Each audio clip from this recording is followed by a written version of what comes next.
The Rock y Freud. ¿Estamos? Sí, estamos. Bueno, ¿qué tal, Román? Hola, Buenas Román. noches. ¿Cómo estás? María y Claudio, te saludamos desde Rocky Freud. Gracias por estar ahí. Hola, Román. Bienvenido. ¿Cómo estás? Buenas noches para los dos. Es un gusto, les agradezco mucho la invitación y bueno, ojalá podamos compartir un lindo momento.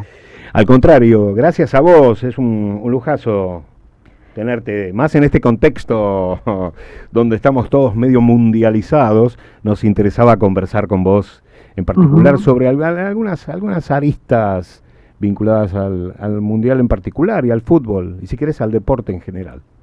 Yo quería empezar por preguntarte, porque sos una referencia imprescindible cuando hablamos de la psicología en el deporte, ¿no? Quería preguntarte, Román, ¿cuál es el lugar de la psicología en el deporte hoy en general y en el fútbol en particular y quizá en el fútbol en relación a la alta competencia, ¿no? ¿Cuál es el lugar y cómo estamos en ese aspecto, ¿no? Bueno, a ver, la psicología tiene una participación, todo lo mental, digamos, lo emocional. En los últimos años se ha ido reconociendo mucho la importancia y la participación que tiene en el hecho deportivo y quizás en una competencia como un mundial de fútbol me parece que adquiere una relevancia mayor todavía. Hay hoy los equipos de fútbol en nuestro país, ¿son muchos los que cuentan con este asesoramiento o no tantos? ¿Tenés conocimiento de esto?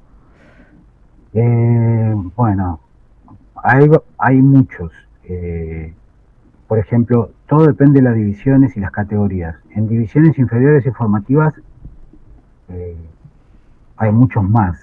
En lo que son las primeras divisiones es variable y variante, dependiendo de cada cuerpo técnico y de cada club. Ajá.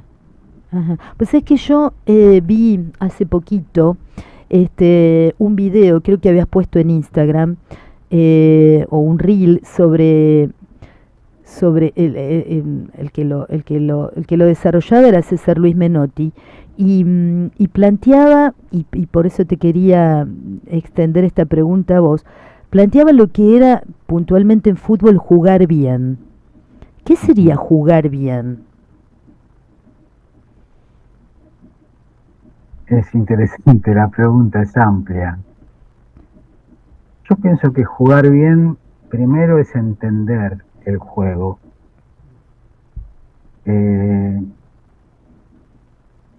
Después tratar de cumplir, en el caso del fútbol, que es un deporte de conjunto, con lo que el equipo necesita de vos, de cada integrante del equipo, para lograr el mejor funcionamiento posible que te lleve al mejor resultado.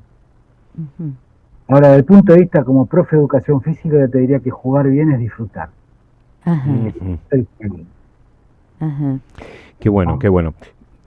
Ya que mencionás que sos profe de educación física, yo tengo la impresión, viendo lo que vi hasta ahora del Mundial, que está siendo determinante la condición física. Hoy veía, por ejemplo, el partido de Estados Unidos con Australia y una vez más me sorprendió el estado que tienen los jugadores de Estados Unidos.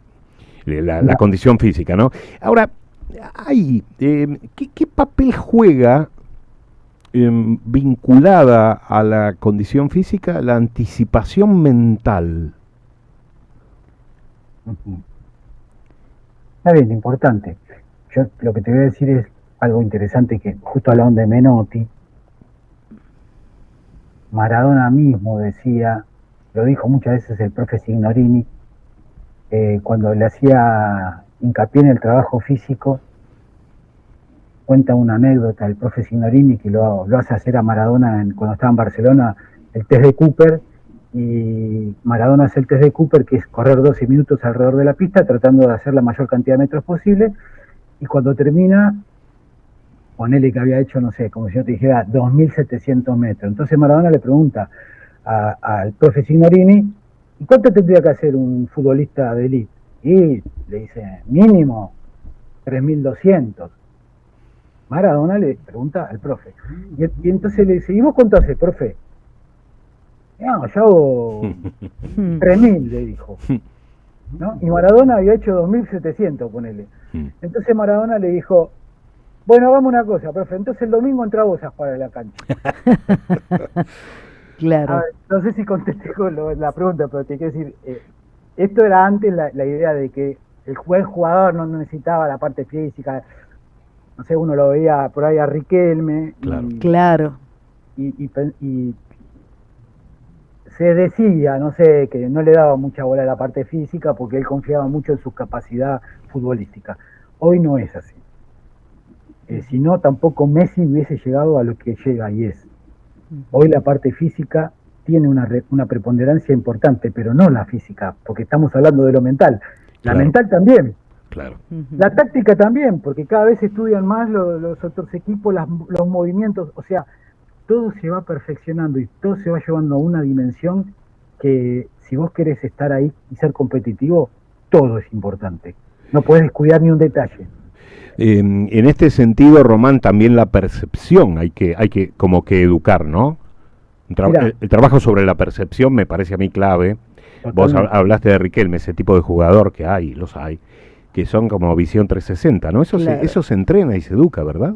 Volviendo a Maradona, y lo podemos ver en Messi y en muchos jugadores más, en persona, vos te das cuenta en persona. Vos lo que decís es, la capacidad atencional influye en el juego, en el rendimiento, totalmente. Son personas que tienen una capacidad distinta, no es solamente futbolísticamente hablando. Volviendo, yo, bueno, me encanta el profe Signorini, aprendo mucho de él y teniendo la oportunidad una vez de hablar con él, le preguntaba sobre esto que me está diciendo, qué pasaba con Maradona, y él me decía, Maradona tenía una capacidad distinta de atención y de guardar la información que recibía. Me decía, por ejemplo, nosotros entrábamos, me dice, a una habitación que había 8 personas, entramos igual, mirábamos todo igual. Cuando nos íbamos, él me decía, profe, ¿viste ese que tenía las botas rojas? Qué bárbaro. Ah, claro, sí. Y el profe me dice, no lo había visto. Yo la verdad que no me acuerdo lo de las botas rojas. ¿Entendés? Esto está estudiado, no lo digo yo, está estudiado neurocientíficamente. Son personas que tienen una capacidad mayor de, primero, observación y segundo, recopilar y buscar esa información necesaria para lo que sigue. Pero eso también se engancha con la anticipación que dijiste. Bien, pero ¿se entrena eso, Román? ¿Se educa eso? ¿Se puede educar eso, sí? ¿Sí? Mirá, todos tenemos ya un estilo atencional. Bien. Claro. Y viste que hay gente que naturalmente, no hace falta que sea deportista, es más atento o menos atento. Bien. Hay gente que se salvó la vida por ser más atento y hay gente que perdió la vida por no ser más atento. Miles de ejemplos, gente que hay un accidente y no sé cómo, pero el tipo tiene ojo, parece en la nuca, y se corre justo y a otro lo agarró. O está distraído, o hoy tenemos el problema de la atención puesta acá. Entonces, yo me concentro acá la atención y todo lo que está pasando alrededor, bueno, en el deporte de conjunto es fundamental. Claro. Siempre yo doy clases, de hecho, hasta hace un ratito estaba dando clases de psicología aplicada al deporte a futuros entrenadores de distintos deportes, entre ellos fútbol, y una de las cosas que justamente vos me decís se entrena, sí, trabajamos de cómo lograr que el deportista mejore la capacidad de tener ese foco amplio en lo exterior para saber evaluar y leer todo el tiempo lo que está pasando.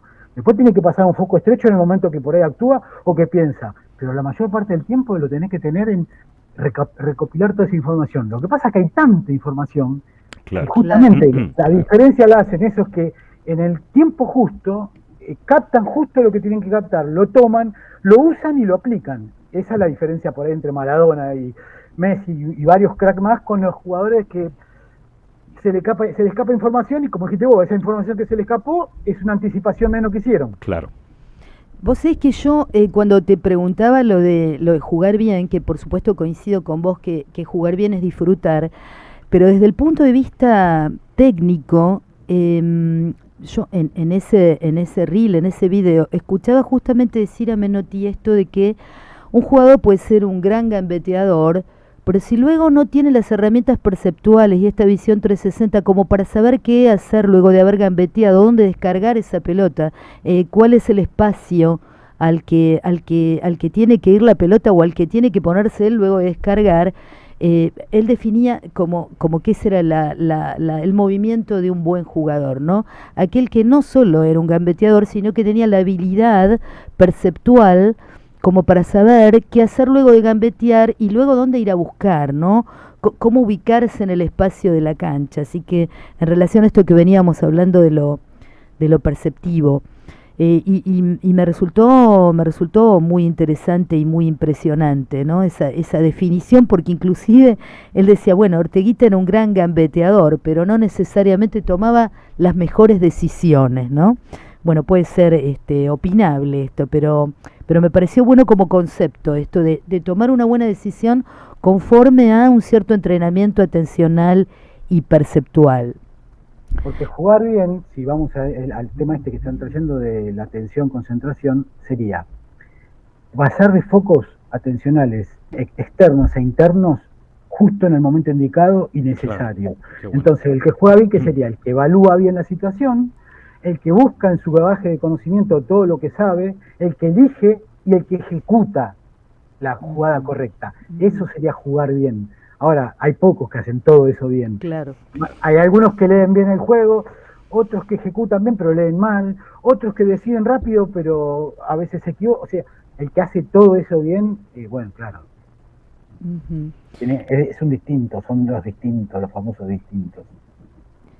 No, ¿y qué opinas de la organización de este mundial? Por ejemplo, ¿qué te parecen las pausas de hidratación o los ajustes en el tiempo? Esto de, bueno, que intentan agilizar. Por un lado lo detienen y por otro le cuentan al arquero y cuentan los laterales. ¿Qué te parece de estos aspectos de la organización de este mundial?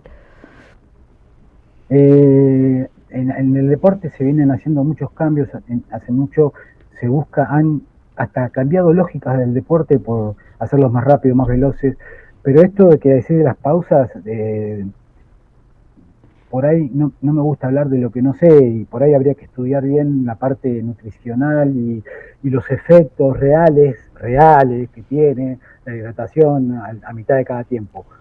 También sabemos que podría tener que ver con otras cuestiones, como por ejemplo intereses económicos, porque Estados Unidos ya hace unos años había propuesto a la FIFA que iban a ayudar al fútbol si la FIFA accedía a que hicieran lo que hicieron otras federaciones como el vóley, como el básquet, de cortar en 4 tiempos los partidos. La FIFA le dijo que no, entonces Estados Unidos dijo no le vamos a dar bola. Como no son giles, dijeron, che, le tenemos que dar bola, porque algo pasa con esto.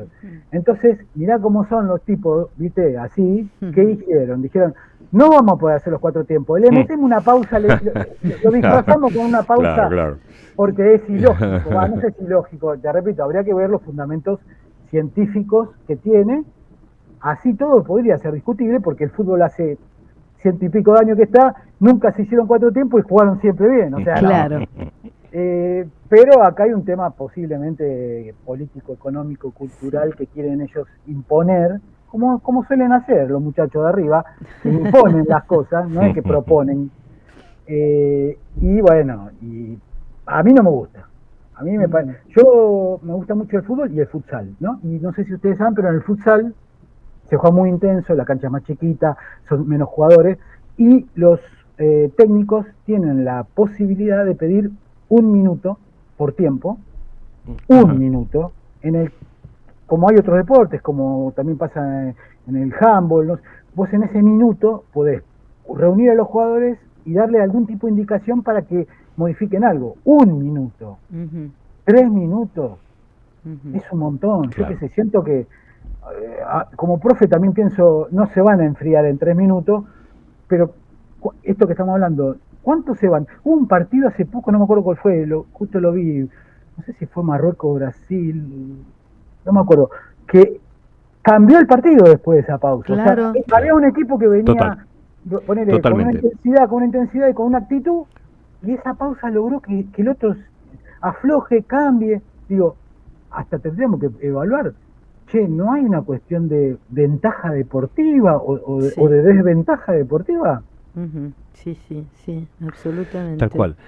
Román, ¿se puede afirmar que, sin lugar a dudas, que hay una relación fuerte entre estrés y lesiones? ¿Ansiedad, estrés y lesiones? Sí, Hoy se puede afirmar eso, ¿no? Sí, está recontra demostrado. Ah, bien, bien, bien. Eso quería, Eh, eso quería escuchar.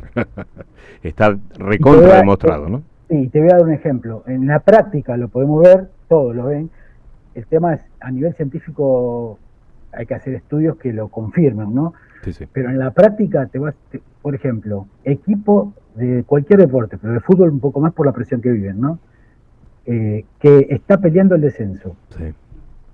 Equipo que está complicado, equipo en donde empieza a haber malos resultados y que se empiezan a lesionar los jugadores, así que lo hacen a propósito, no. Claro. Hace muchos años, yo en 2007 creo que fue, estaba en un curso de medicina del fútbol en Boca y lo escuché al doctor Madero, el que era el médico de la selección argentina, Sí, sí. Sí. hablar del tema de la ansiedad. Yo me especialicé en la parte clínica en trastornos de ansiedad y después como psicólogo aplicado al deporte y uní esas dos.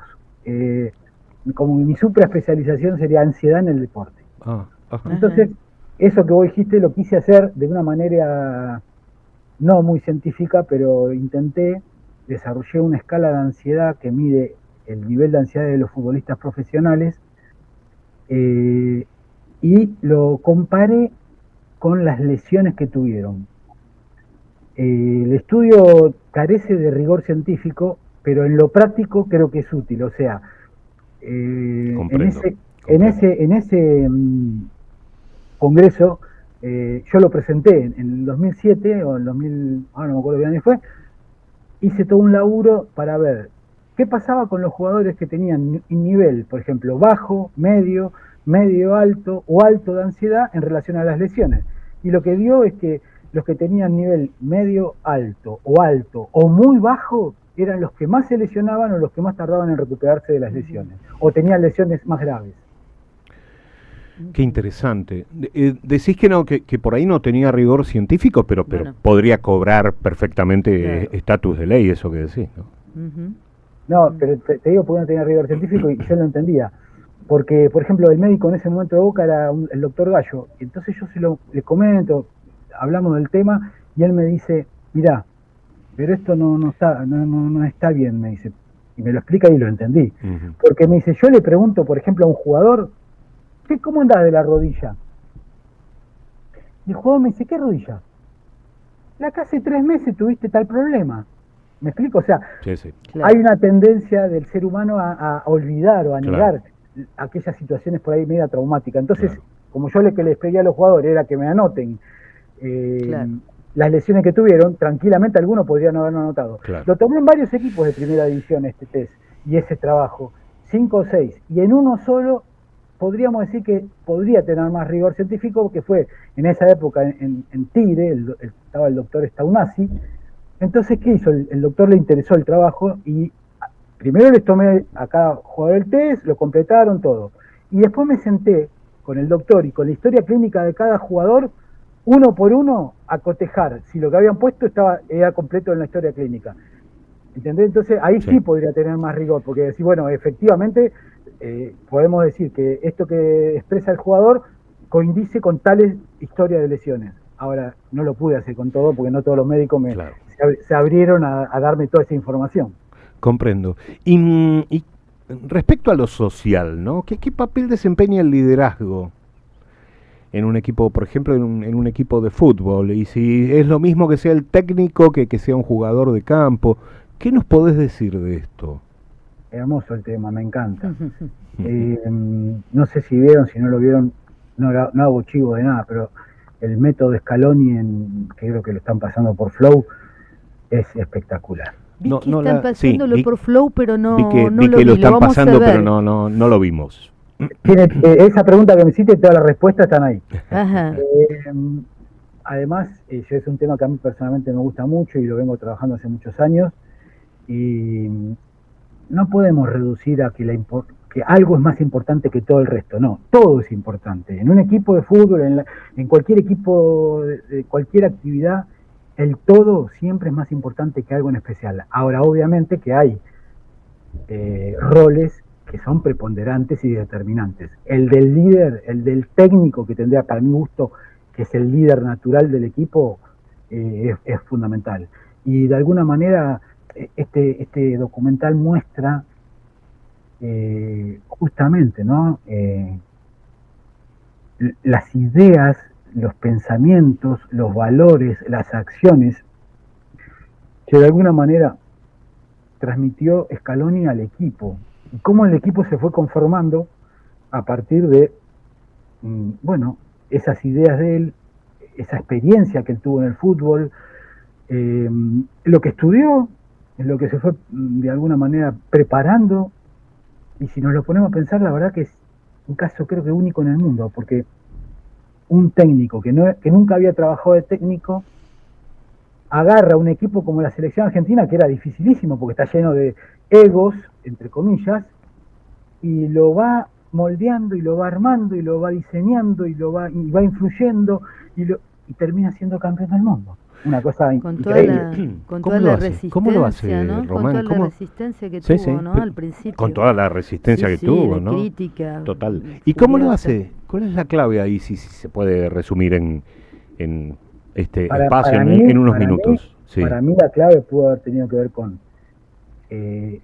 insisto, las ideas que lo llevaron, las creencias que él desarrolló, la convicción con la que transmitió y fundamentalmente algo que yo propongo en todos los ámbitos de la vida, el equilibrio con el que se manejó. Aprendió a equilibrar. Él logró una de las cosas más difíciles que hay en un equipo y en la vida misma, que es encontrar esos equilibrios necesarios para que las cosas funcionen de una manera y que fluyan, ¿no? Muy difícil.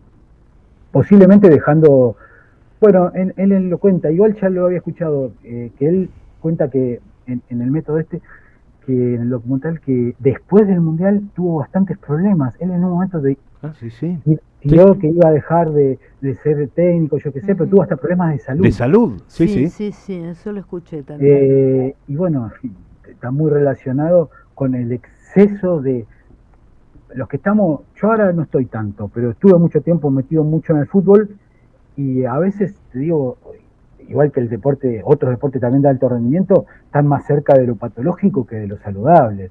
Y el fútbol es uno de esos, porque la vida de una persona pasa a adquirir el deporte, la actividad laboral, una relevancia superior a cualquier otro laburo, que vos laburás 8 horas, te vas a tu casa y tu vida sigue de otra cosa, o 10, no sé. Claro. Me pasa de ver que es como que están 24 horas trabajando para el fútbol, aunque están en su casa, están pensando en el próximo partido, en el jugador que se les lesionó, a quién tienen que ir a ver, en otros partidos, en mirar videos, claro, en pasar horas y horas, y bueno, es una vida que uno elige, pero tiene un costo. Claro. Sí, no yo creo gratis. que comentó el tema de que había tenido herpes zóster, ¿no? Sí. Debido a había una baja de defensas y bueno, y terminó teniendo este herpes, ¿no? Producto de toda la Fundamentalmente tensión. porque hay una creencia que es muy común, que yo los vi a ustedes y los escucho y sé que les gusta la onda, y de hecho el programa viene a Freud, ¿no? Pero digo, esto, ¿te acordás el tema ese de los que los que fracasan al triunfar? Sí. Bueno, ¿Cuál? es tal cual, o sea, ¿por qué? Porque hay mucha gente cree que ¿quién le puede tener miedo al éxito? Todos deseamos el éxito. Y sin embargo, hay mucho más de eso de lo que se imaginan. Porque, Qué bueno. Qué interesante. digamos, el éxito trae aparejado un montón de cargas y compromisos a las que uno, si no está seguro de sí mismo, la cabeza, viste cómo es, duda. Te lleva puesto, claro, te lleva puesto. Sí, los que fracasan al triunfar y demasiado bueno para ser verdad, ¿no? Son Sí. dos cuestiones así centrales de cómo la cabeza responde ante el éxito. Una pregunta un poquito más trivial, si se quiere, hoy hablábamos del pensamiento binario, ¿no? De esta tendencia a decir, bueno, esto es malo, esto es lindo, esto es feo, y en el fútbol hay mucho pensamiento binario, en relación a ciertas polémicas, ¿no? ¿Qué pensás de las polémicas Bilardo Menotti, Maradona o Messi, ¿no? ¿Qué pensás? ¿Cuál es tu posicionamiento ahí? En el fútbol y en la vida todo lo que divide no ayuda. Ajá, muy bien. Bilardo tiene un montón de cosas malas y buenas. Menotti tenía un montón de cosas buenas y malas. Nadie es perfecto.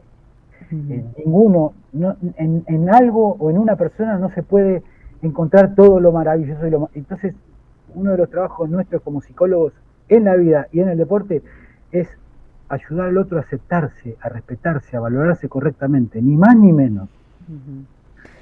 Muchos problemas surgen a partir de uno no poder justamente aceptar sus debilidades, sus sombras, como decía Jung, integrarlas y aprovecharlas. Y vivimos en una sociedad en donde, como dijiste muy bien, se explota mucho esta cuestión de lo bueno, lo malo, lo lindo, lo feo, el éxito o el fracaso. Claro, no, claro. Nadie es totalmente exitoso ni totalmente fracasado. Nadie. Y eso alivia, ¿viste? Más en el fútbol que se vive todo amplificado. Entonces, hay muchos miedos, mucho más de lo que se imaginan. Una vez, no sé si... el Pocho Insúa, Insúa, el técnico que fue de San Lorenzo. El gallego Rubén, claro. El gallego. El gallego. Yo no lo dije, pero soy técnico de fútbol también. Nunca ejercí, pero me preparé para trabajar toda la vida en fútbol y quería saber más cómo se formaban los técnicos. Fui hice el curso de técnico. Una vez vino, en el año 2005-2006, estoy hablando 20 años atrás. Entonces vino Rubén a dar una charla en el curso de técnico en ATFA, yo lo hice en la cancha de River, el curso, en la escuela central. Y me sorprendió muchísimo que dijo, el problema del fútbol, dijo así, no me lo olvido más, me quedó ahí grabado, es el miedo, dice. El problema del fútbol es el miedo. Dice, yo tengo un amigo que es sociólogo, no sé qué, hizo un estudio, me ayudó, no sé qué, y dice, fíjense que el problema está en el miedo a perder. ¿Por qué? Porque si pierde el equipo, sabe que tiene una semana de mierda. El técnico, si pierde 2 o 3 partidos, sabe que lo echan. El dirigente sabe que si pierde, no lo eligen. El que vende bandera, gorro y vincha, sabe que si pierde, vende menos. Entonces dice, el problema del fútbol es el miedo. Y la verdad que es bastante acertada esa idea. Totalmente. Ay, pensaba los hinchas también, tenemos una semana de mierda cuando pierde el equipo, los que somos muy futboleros. Mira... No, quería decir que una última... Dale, sí. Nos quedaríamos hablando mucho más, pero nos queda poquito tiempo y queríamos primero agradecerte muchísimo la participación súper valiosa, tu tiempo. Y una última pregunta está vinculada al tema del juego. Si no me equivoco, vos sos asesor psicológico del Departamento de Juego responsable de la Lotería Nacional, ¿verdad? No, ahora es Lotería de la Ciudad, empecé en la Lotería Nacional. Sí. Bien, ¿y qué pensás de la participación de las plataformas de apuestas en el fútbol? Mirá, te lo voy a decir, hay un problema en algún sentido más serio y en otro sentido que tenemos todos que de alguna manera colaborar y trabajar. El juego de apuestas cada vez lo pienso más, ¿no? Está terminando de ser un reflejo o un producto de lo que pasa en la sociedad. Uno de los trabajos que más me gusta hacer y que hago prácticamente casi todos los días es ir a escuelas qué bueno. a dar talleres de prevención de ludopatía. Entonces les tratamos de mostrar a los pibes y explicarles o romper una creencia que está bastante popularizada, que es que con el juego de apuestas uno puede ganar plata. Salvarse, claro. Porque las agencias se encargan de hacer creer eso porque les conviene. Claro. No, el mensaje que que transmitimos desde la lotería en este momento de la ciudad es que lo importante primero es respetar las leyes, y una de las leyes que hay es que los menores no pueden apostar. Y yo además les digo, cuando uno es mayor, si también tiene problema con el juego que no puede controlarse, tampoco tendría que apostar. Claro. El juego de azar tendría que ser una actividad de entretenimiento para las personas que tienen más de 18 años y que se bancan perder. Pero por eso les digo que el juego de azar, por un montón de variables, que como podríamos charlar como 2 horas seguidas, encaja en lo que nos pasa como sociedad, porque la fantasía es que vas a ganar plata rápido y fácil. Y en realidad lo que termina pasando es exactamente lo contrario. Lo contrario. Perdés plata rápido y fácil. Entonces, vamos a preguntar en el deporte, ¿cómo? Yo no puedo decirte si qué me parece, qué no me parece. Lo que hay una realidad, que las agencias de juego están aprovechando, las empresas de juego, esto que pasa en la sociedad, de que la gente deposita en algo que no depende de ellos, porque el azar no depende de vos, la esperanza de estar mejor, de ganar plata o de no sé qué. Es Tenemos un más laburo, emergente los posible psicólogos. en este contexto, Qué bueno, claramente. qué bueno. ¿No? Es un emergente posible en un contexto como el actual, ¿no? Surgen a raíz de eso, a raíz de este contexto, por eso están, y por eso hoy hasta, no sé, hasta se apuesta cuántos corners va a haber, cuántos tiros libres, cuántos, ¿no? Digamos, están fuera de eje completamente las Mirá, apuestas. hay chicos jóvenes, no digo menores de 18, jóvenes, de 18 para arriba, pero jóvenes, que es muy loco lo que está pasando, porque dicen que si no apuestan algo a un partido, no les interesa verlo. O sea, Qué bárbaro. se está perdiendo el gusto por ver el fútbol para tener un interés que vos te sentís que te estás jugando algo más allá del partido, quien gana o quien pierde. Es un tema, ¿viste? Es un tema. Sí, claramente. Bueno, nada, nos quedaríamos charlando un montón. Bueno, otro día me invitan y sigo. Buenísimo, Con todo gusto, te agradecemos Román, muchísimo, con todo sobre gusto. todo después de haber dado clase, que tengas este rato para charlar con nosotros. Así por que, favor. bueno, muchísimas gracias. Muchas gracias, Y un es lujazo. un invitado siempre a The Rocky Freud. Muchas gracias, un lujo. Éxitos. Y sigan con el programa, los felicito porque uno en la vida tiene que tratar de llevar adelante lo que sueña, lo que le gusta, lo que quiere, tratando de contribuir, porque este programa, como otros, contribuyen a que la gente que lo ve y lo escucha tenga la posibilidad de pensar algo, cambiar una idea, escuchar buena música a los que les gusta compartir la música. Gracias. Así que denle para adelante. Gracias, gracias. Muchísimas gracias, Estamos un en contacto, abrazo. un abrazo grande y realmente mil gracias. Bueno, pasó por The Rocky Freud, Román Barros, un lujazo que nos dimos Súper en el interesante. día de hoy. Mirá, quedaron un montón de cosas para comentar.